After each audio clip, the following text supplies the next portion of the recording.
Alright, welcome everyone. This is Stalker. He's a perfectly normal level 1 guy, focusing strength, the typical spear build, perfectly normal level 1 stat. However, he has bunch of feet. This is due to how from my last run, running the spear hunter archetype, there are several things I am not very satisfied with.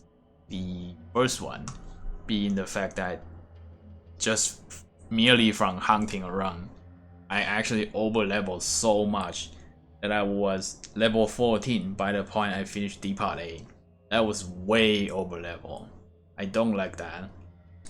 Later I found you could just camp around in lower cave, ready for rendered jet skier to come by and kill them for experience. I didn't intend to do so, but it still provide me a cheesy way to level, which I do not like at all.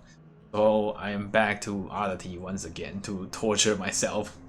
Now this looks like a rather messy list, but the core idea is that as I play the last build, I realized in order to play into my biology trapping archetype, right, I could easily abuse pre-fight trapping, and I really hate that because it's basically just go back to the same cheesy method where you place like infinite amount of bear trap before you do any pull, and the enemy are like perma stocked up, like perma immobilized, right? I do not like that at all.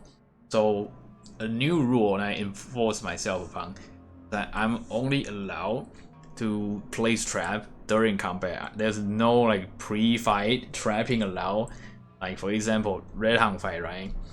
I'm allowed to throw toxic gas grenade, but I'm no longer allowed to place bear trap before fight start. I'm not allowed to throw cow drop before fight start. I can only do that once I manually enter combat. So that's why I allow myself to cheat quick tinkering and trap expert at level 1.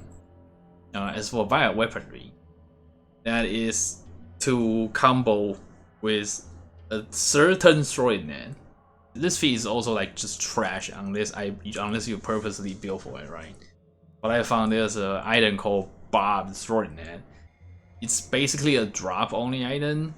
It's difficult to get, very limited supply. But I found out the item actually works with bio weaponry, and I like that. So another rule for this is that to just say I allow myself to acquire basically infinite supply of Bob's Throw Net. However, I have to pay for it, and the rule is that it's double the price for compared to Throw Net. And this is why I also take this, because I just found it funny. Hyper toxicity. I found hyper toxicity to just be a weak feat in general. It could be very strong. However, you basically have to play a dex focus build. I'm not that. I'm strength. I'm using spear.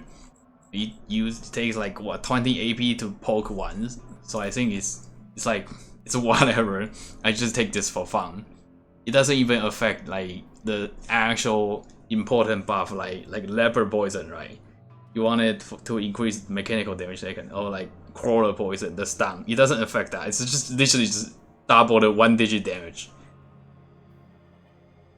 And for sprint and opportunist, those are like my actual starting fee. Now quick pocket is the most like the cheat of the cheat among this list. Another thing I learned is that you could always just like throw a grenade. Like say I throw a toxic gas grenade, right?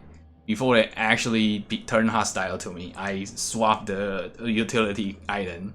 So it just treat it as if I have extra ones, and I found that a little bit silly. So I'm just gonna allow myself to have one extra slot and to avoid that kind of trouble. And finally, to the core idea that even give birth to this build to begin with, the Skinner and Iron Grip. We'll just talk about Skinner first. So Skinner is a trash tier feat. You should not take this under no circumstances. If you acquire quality 100 letter, you instead produce something equal to quality 120. Now the real issue comes with a base game rule. to summarize, it's because how the game limit the quality max range, and this limit is set too harsh to the point that Skinner's 20% bonus does not matter at all. I do not like that either, so I'm gonna apply an additional rule. So for this run, any ladder that I acquire, right, I'm gonna check the quality. I get the square root, and I'm gonna time 20, but also set an upper range that you cannot exceed base quality 180. It sounds a little bit complicated. The idea is that red hung ladder and pig ladder, I want those like suffering, the victim of the base game rule, to be approaching like 160, while also making sure the other type of ladder, for example bison ladder, those can naturally drop up to 160, to make sure those don't like just break through the ceiling and produce something like quality 300 that will obviously be broken. So that's why I said such complicated rule. Finally, for the iron grip, the reason I cheat this is because how animal characters work. So say you kill a side beetle, they drop their shell, right? What can the shell be processed into? There are only two types of an item. It's either a tactical vest or riot gear. For tactical vest, you use the animal shell as like a panel in it to further increase damage reduction threshold. And for riot gear, you can actually use it to make riot shield. Unfortunately, once again, due to how the game limit the quality of those animal production, like animal drop, the characters they're just like their quality is just not good, and their effect are not good either. Riot gear itself is also stuck. It's not truly a tank gear, but it's also not light enough for usual glass cannon to be used. So riot gear just become, as far as I know, the least used, the most forgotten kind of trash item that nobody gives a fuck about. So I aim to change that. So I will apply the same rule of the Skinner onto animal characters. I will just find the square root of the number and then times it by 20, but not allowing the end result to exceed beyond 180. And then I will use those shield to craft riot gear.